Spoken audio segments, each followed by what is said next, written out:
So, I've been thinking a lot about design thinking lately, and I've been thinking about when I was a teacher and I would design lessons for my students, and I wanted to work in a lot of collaboration for them.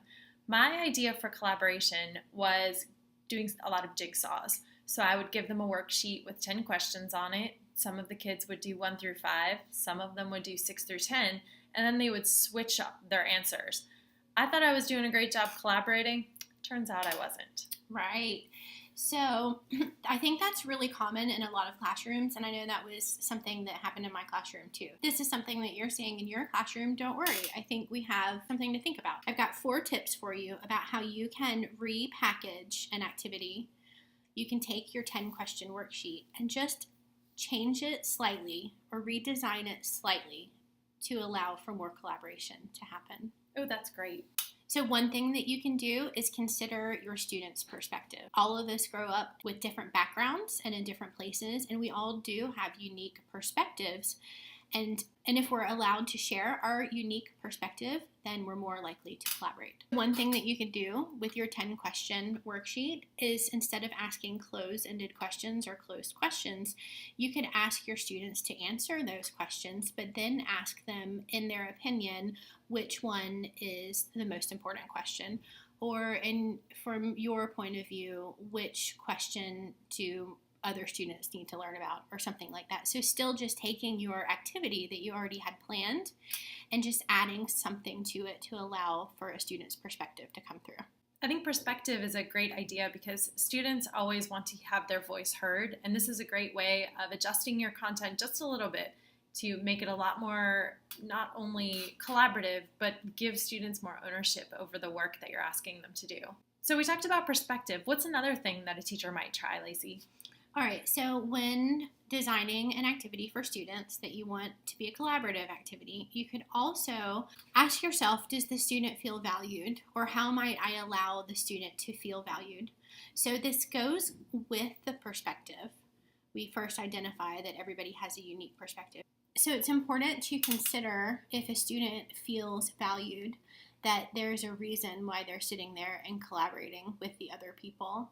So if I am given a 10-question worksheet and I feel like my opinion is not valued over what the answer is, then I'm less likely to be collaborative, and you're less likely to collaborate with me. When you think about a math worksheet, for example, yes, what if the answer is 4 and everybody's answer is 4? That doesn't change the fact that the way that I got the answer might be different than the way that you got the answer, and that my approach to the problem should be equally valued as your approach. That's interesting. So what's another thing that teachers could try?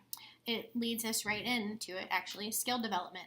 So I, as a student in this collaborative activity, need to feel like I can learn something from you, or that you can learn something from me. And I guess that is the value piece.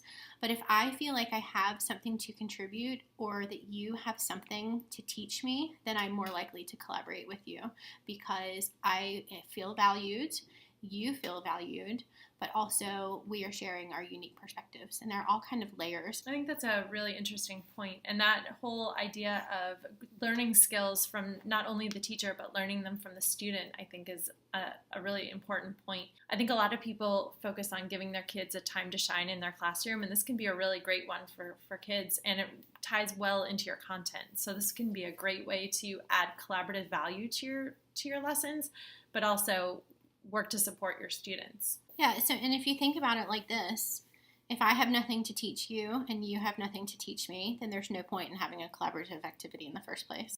That brings us to my last tip, actually, and that is to allow for ideation. So ideation is the idea that the more ideas that you can come up with, the better you have. As in, I am just one person with a limited amount of time, and if you are asking me my opinion for something, I might be able to give you 1 idea. If you give me more time, I might be able to give you 5 ideas.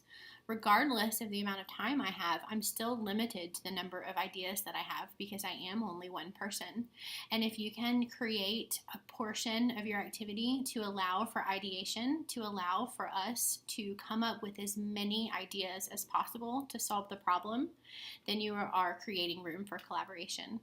So really opening up your collaborative activities for brainstorming, whether it's a group or the whole class or, a pair, giving them that room to play around with ideas and come up with new ideas. So one important thing to take away from this, you don't need to take all 4 of these ideas and put them all into an activity to make it more collaborative. If you can really just focus in on one of them, maybe the one that speaks the most to you, and incorporate that in your next collaborative activity, you're taking something that is less collaborative and automatically shifting it over to allow for more collaboration within your classroom. So now with a partner or with a small group, think about which of these 4 you might use in your classroom or in your blended learning rotation, and have a talk about why it might fit or which one you might use.